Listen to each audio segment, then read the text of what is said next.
Yeah, well, the tater, Brian Stelter, host of Reliable Sources. He is the chief chief liberal propagandist on CNN. He has been fired.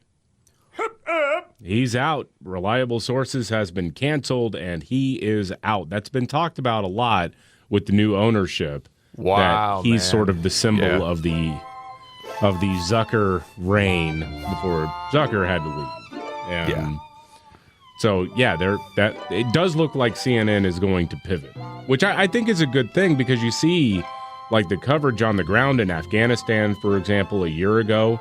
Clarissa Ward and other reporters with that network did a fantastic job.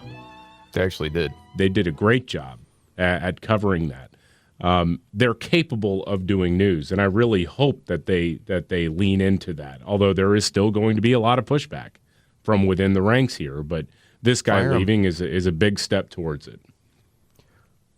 Well, and I think it's important, not so much because I'm going to be watching it or anything like that, but I mean, we look at all these different outlets just preparing for the show. Yeah. And so you can see after a while the patterns and how these organizations lie to people.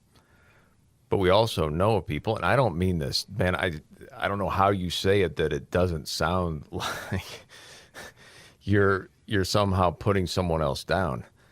But you just know things are BS that other people believe are true. Yeah. And it's only because you spend so much time doing it and you see all the sides and then you see what the actual facts are and you're like, well, CNN, NBC, they're full of crap. This is how they slant the stories to give information to people so their takeaway is something that's completely false.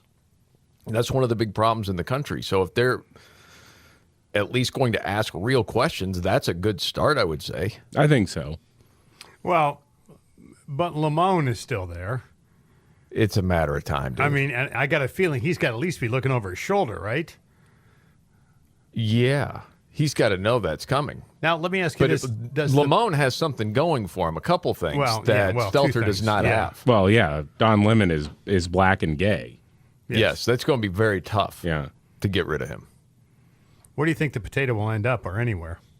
Who would hire him? Think MSNBC would take him on? Yeah. Who would take Brian Stelter and say, you know, I think this guy can improve our product and the audience wants to go where he is? Yeah, I don't know. Like, that's the thing, is that he's not very good at what he does, and he's kind of an idiot, and he's been a punchline for so long.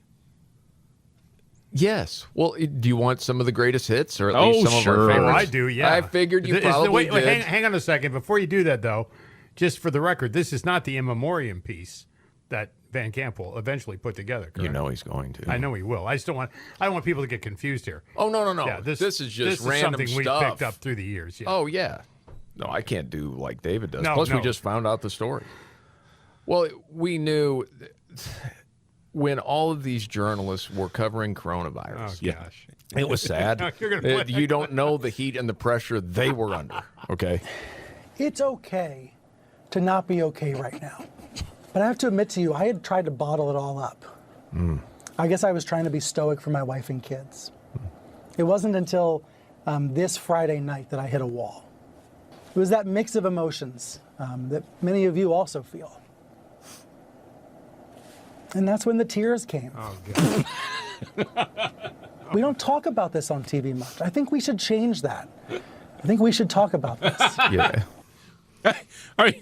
Think about it. You got people who are actually losing loved ones in the early days of the coronavirus pandemic. You've got people who have lost everything because the government told them that their job was inessential. And this guy is crying because he has to cover the coronavirus, kind of. Yes, that is correct. That's exactly right. Well, and this dude, man, it's just so hard to take, like with the Hunter Biden thing, because I think he was trying to keep his job, because you remember. So let's talk about the significance of these manufactured scandals. There's a lot about this story that does not add up. But we do know that this is a classic example of the right-wing media machine. Right, talking about the Hunter Biden laptop, which we know was absolutely true. Right. Okay.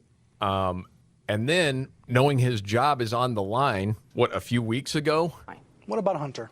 Hunter under federal investigation. Charges could be coming at any time. This is not just a right-wing media story. This is a real problem.